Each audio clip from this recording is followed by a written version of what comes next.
Buku saku pemindahan ibu kota negara IKN ya, yang disebut sekarang Ibu Kota Nusantara melalui Kementerian Perencanaan Pembangunan Nasional Badan Perencanaan Pembangunan Nasional Republik Indonesia Juli 2021. Wacana pemindahan ibu kota negara ini sudah lama, mulai dari Presiden Soekarno pada tahun 1997, kemudian Presiden Soeharto tahun 19 Soekarno pada tahun 1957, kemudian Soeharto 1997, dan Presiden Susilo Bambang Yudhoyono 2013. Namun direalisasi dan berani mewujudkannya adalah ketika pada tahun 2019, pada kesempatan yang bersejarah ini, Pak Presiden Joko Widodo mengumumkan di depan sidang anggota Dewan yang terhormat, yang berbunyi demikian: pada kesempatan yang bersejarah ini, dengan memohon ridho Allah Subhanahu wa Ta'ala, dengan meminta izin dan dukungan dari Bapak Ibu sekalian, anggota Dewan yang terhormat, pada para sesepuh dan tokoh bangsa, terutama pada seluruh rakyat Indonesia, dengan ini saya memohon izin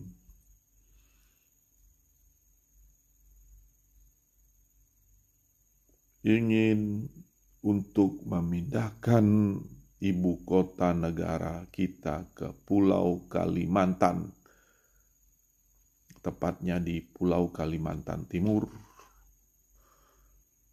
atas nama Presiden Joko Widodo.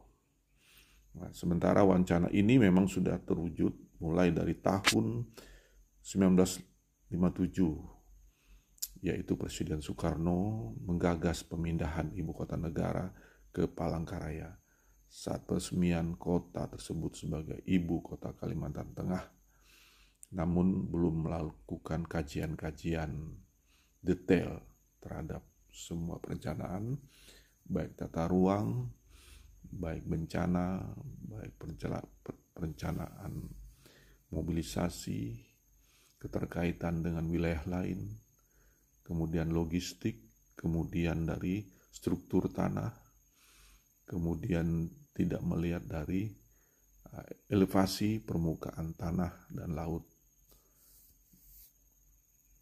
Namun juga ketika Pak Soeharto tahun 1997, Presiden Soeharto mengeluarkan Kepres nomor 1 tahun 1997 tentang koordinasi pengembangan kawasan Jonggol sebagai kota mandiri, dimaksudkan awalnya untuk pusat pemerintahan. Kemudian tahun 2013, Bapak Presiden Susilo Bambang Yudhoyono menyodorkan skenario mempertahankan Jakarta sebagai ibu kota, namun direncanakan dan dibangun benar-benar, atau memindahkan pusat pemerintahan keluar dari Jakarta. Maksud Pak Presiden di sini artinya memang belum melakukan kajian-kajian detail, tetap mempertahankan Jakarta, namun benar-benar, artinya itu menghindari kemacetan, banjir, lingkungan yang bersih, menghindari kepadatan penduduk dan sebagainya, mengakibatkannya macet dan sebagainya. Namun telah dikaji, sangatlah mahal. Kemudian alternatif atau memindahkan pusat pemerintahan dari Jakarta. Dalam hal ini belum ditentukan tempatnya. Sehingga ketika Pak Jokowi jadi presiden, pernyataan tahun 2019 pada kesempatan sidang anggota DPR yang terhormat, Pak Jokowi menyatakan pada kesempatan yang bersejarah ini dengan memohon ridho Allah Subhanahu wa Ta'ala, dengan meminta izin dan dukungan dari Bapak Ibu anggota Dewan yang terhormat, para sesepuh dari tokoh bangsa, terutama pada seluruh rakyat Indonesia, di seluruh Indonesia. Dengan ini saya mohon izin untuk memindahkan ibu kota negara kita ke Pulau Kalimantan, tepatnya Kalimantan Timur. Di antara Balikpapan, Penajam Pasir Utara, dan Kabupaten Kutai Kartanegara dan Kabupaten Pasir. Bapak Ibu sekalian, dari Kementerian Badan Perencanaan Nasional, jadi pemindahan ibu kota negara ini melihat dari sekitar 57% penduduk Indonesia berkonsentrasi di Pulau Jawa. Jadi salah satu alasannya kepadatan penduduk bertambah terus dan semua arah dikonsentrasikan ke Pulau Jawa. Artinya itu sementara kalau kita melihat daerah Sumatera itu hanya jumlah penduduknya 58,4 jiwa, kemudian di Jawa itu 150,18 juta jiwa. Ini sudah warning, lampu merah, sangat padat sekali, tidak sesuai dengan artinya jumlah penduduk dan lingkungan ya. Nah, kemudian Kalimantan itu sangat sedikit, sementara sangat luas dan banyak pepohonan alam, yaitu 16,23 juta jiwa Kalimantan. Ini Kalimantan secara keseluruhan. Kemudian Sulawesi itu 19,56 jiwa. Kemudian Bali, Nusa Tenggara itu 14,90 juta jiwa yang terdiri dari beberapa pulau kecil yang terpisah-pisah. Kemudian Maluku demikian juga 7,7 jiwa, Maluku dan Papua. Ini riskan juga ya, sangat tidak berpusat di sekitar pulau-pulau Indonesia. Sementara Kalimantan adalah terpusat di tengah-tengah antara pulau ya. Ibaratnya mobilisasi adil, cepat. Kemudian kontribusi ekonomi di Pulau Jawa itu 59% terhadap PDB, itu produk domestik regional bruto, produk domestik bruto ya. Artinya itu pendapatan daerah setempat ya, daerah kotor lah setempat. Nah, ini jumlah yaitu produk domestik regional bruto. Sementara Kalimantan itu 4,9% sampai 8%. Sementara Jawa ini 59, sekian persen. Jadi kalau dilihat Kalimantan itu luas, potensi alam, potensi perkebunan dan juga sangat luas, bisa digarap. Kenapa kita tidak, artinya itu membangun suatu infrastruktur sehingga pendapatan domestik bruto di daerah Kalimantan itu akan meningkat. Artinya pemerataan. Dan pemerataan ini bisa di-share ke daerah-daerah yang terdekat. kita lihat di sini. Nah, kemudian pertumbuhan ya, ini melihat ini kalau kita lihat ini adalah pertumbuhan ekonomi di tahun 2020, kontribusi dari produk domestik regional bruto, produk domestik bruto nasional ya. Kemudian pemindahan negara, ibu kota negara. Kemudian kita melihat dari tinjauan ya, di sini tinjauan terhadap krisis kesediaan air di Pulau Jawa, terutama DKI Jakarta dan Jawa Timur. Nah, ini kalau kita lihat di pulau ini adalah merah itu adalah mutlak, krisisnya itu harus diperbaiki. Nah, ini sangat kritis di Pulau Jawa. Saat ini terjadi krisis tersediaan air Pulau Jawa dan Bali. Kondisi paling buruk berada di daerah Jakarta, Bogor, Jabodetabek ya, dan Jawa Timur. Karena konversi lahan terjadi di Pulau Jawa, artinya lahan-lahan sudah digarap, jadi lahan terbuka hijau sudah tidak ada lagi lah, makin sangat mengecil, sehingga ketika terjadi hujan itu tidak bisa diserap oleh bumi, tanah menyimpan air sehingga dikeluarkan perlahan-lahan.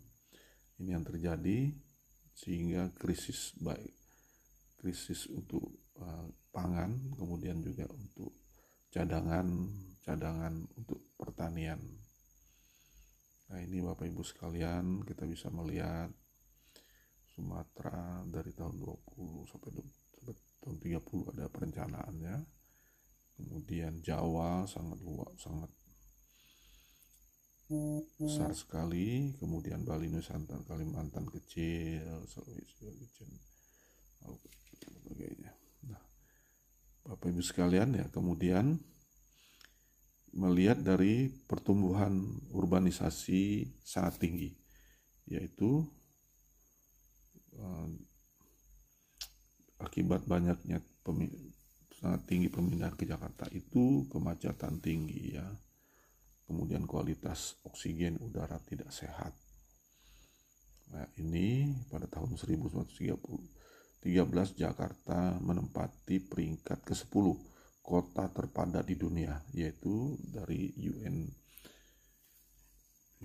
yang survei tahun 2013. Pada tahun 2017 menjadi peringkat ke-9 kota terpadat di dunia dari WEF 2017 ini survei ya.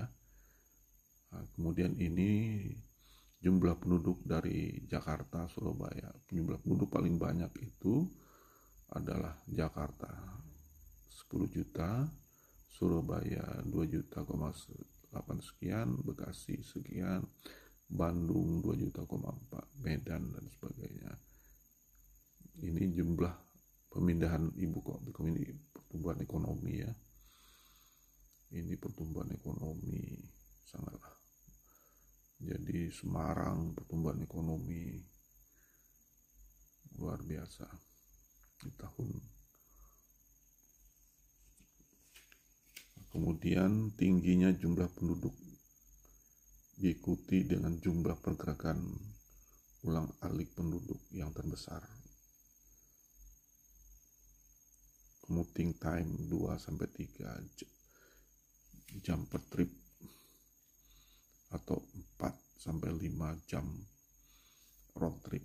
Indeks kemacetan di peringkat ke-7 dari 403 kota yang disurvei di 56 negara. Ini survei dari TomTom 2018. Kemacetan tinggi menyebabkan polusi udara Jakarta menjadi kota dengan kualitas udara terburuk di dunia. Air Visual Agustus 2019 ini survei dari, nah ini buku. Kemudian penurunan daya dukung lingkungan, nah lingkungan Jakarta ya,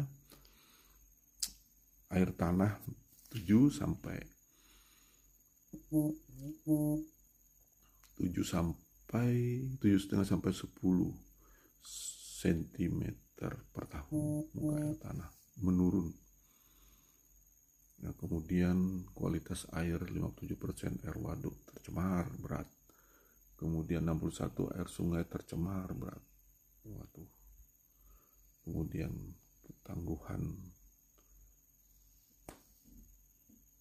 25 sampai 50 cm per tahun. Ini sudah dihitung tahun 2020, kenaikan muka air laut akibat penurunan muka air tanah, air tawar, muka air laut akan masuk. Jadi dapat dibayangkan kalau air laut asin, terutama konstruksi pancang menggunakan baja akan keropos, terancam itu bangunan-bangunan yang menjulang tinggi. Kemudian sekitar 50% wilayah Jakarta memiliki tingkat keamanan banjir di bawah 10 tahun. Itu minimum ya. Artinya itu water level flood banjir. Wilayah Jakarta terancam aktivitas gunung api Krakatau dan Gunung Gede dan berpotensi gempa bumi, tsunami, megatrust.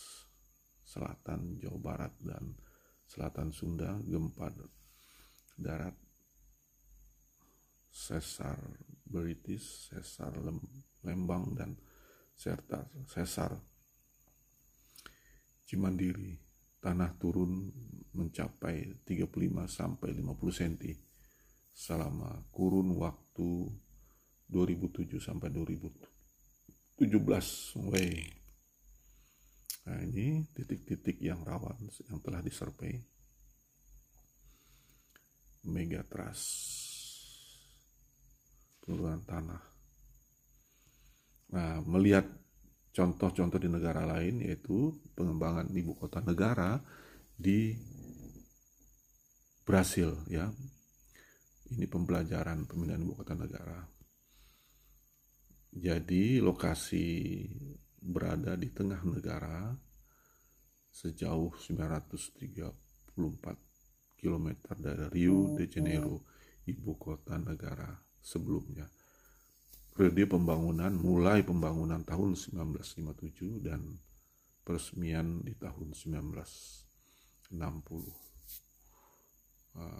Alasan dan motivasi pemindahan ibu kota negara yaitu karena memperbarui kebanggaan nasional dengan membangun ibu kota modern abad 21, mengintegrasi dan menciptakan pusat pertumbuhan ekonomi dan politik di tengah wilayah negara. Pembangunan interkonektivitas antara wilayah dan pemindahan pusat gratifikasi ekonomi dan politik dari wilayah pesisir negara dan wilayah Brasil. Kemudian ibu kota Brasilia sebelumnya berlokasi di pantai Atlantik sebagai konsentrasi ekonomi orientasi ekspor dengan simbol dominasi kolonial Portugis. Konsep perencanaan ibu kota Brasil dianggap sebagai deklarasi kemerdekaan budaya Brasil dan ditegaskan dengan elemen khas Brasil dalam gaya arsitek kota. Kemudian master plan kota Brasil berbentuk pesawat terbang, melambangkan presentasi dari Brasilia sebagai the capital of the airplane, tempat pertama dibangunnya akses jet. Berbeda dengan ibu kota terdahulu yang lebih menekankan akses kapal laut. Lebih dari 50% wilayah Brasilia merupakan ruang terbuka hijau, meliputi Park Green, Space Zoo Brasilia Green Spot kompleknya. Memang hutan yang terbesar itu ada di wilayah Brasil. Nomor 2 itu adalah di Indonesia. Ya, artinya hutan ya. Jadi hutan yang terbuka.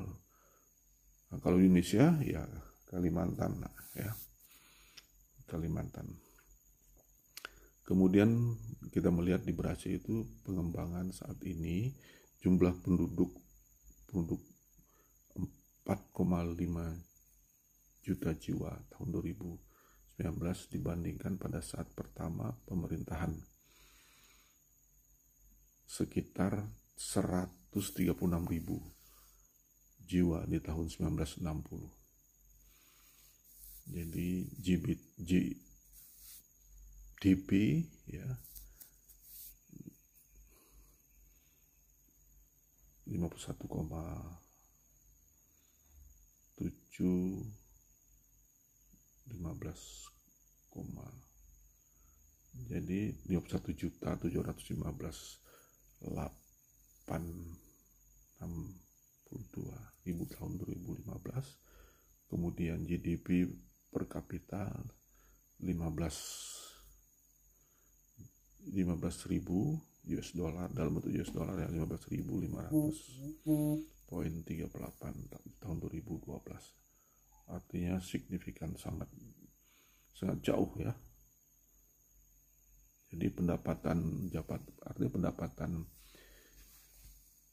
domestik, pendapatan per kapita, pendapatan produk domestik per kapita sangat meningkat. Artinya efek ya sesuai dengan rumus pendapatan, yaitu rumus pendapatan itu kan Y sama dengan investasi, konsumsi, tambah government dan ekspor impor. Sudah terjadi investasi besar-besaran. Kalau IKN sudah dibangun, berarti investasi terjadi ribuan triliun. Kemudian jumlah penduduk juga akan meningkat. Kalau jumlah penduduk akan meningkat, terjadi konsumsi besar-besaran karena pendapatan per kapita akan naik. Kemudian juga melihat pemindahan, jadi dalam hal ini pemindahan ibu kota negara, IKN itu juga melihat dari beberapa negara, yaitu pembelajaran dari Australia, yaitu lokasinya berjarak 472 km dari Melbourne, ibu kota negara sebelumnya. Kemudian periode tahap pembangunan 2020-2019. Parlemen pindah di Canberra tahun 1927. Jadi juga alasan motivasi pemindahan ibu kota negara itu, Canberra itu ditetapkan sebagai ibu kota baru, mengakhiri debat panjang pemilihan Melbourne atau Sydney.